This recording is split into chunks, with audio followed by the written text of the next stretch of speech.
गंजाम जिला बेगुनियापड़ा ब्लॉक अंतर्गत तालसर पंचायत गोपालपुर रे दोल पूर्णिमा उपलक्षे मां ब्राह्मणी देवी युव नाट्य संसदर सप्तम अवदान मंचस्थ सामाजिक नाटक कर्ण खोजुछि ता निज ठिकणा को उद्घाटन कले ग्राम्य कमिटी सभापति डाक जेना उपसभापति गौरांग भूया।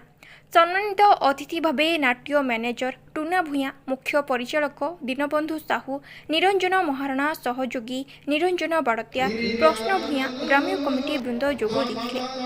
उपस्थित अतिथि माने गंजाम और ओडिशार कला संस्कृति उपरे आलोचना करबा सह कलाकार को उत्साहित करथिले।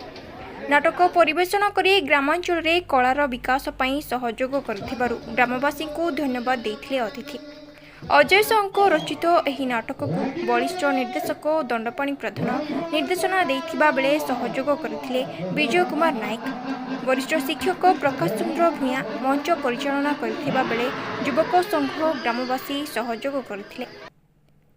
कोदलरो कृष्णचंद्र पल्लाईଙ୍କ रिपोर्ट, भाइराल न्यूज।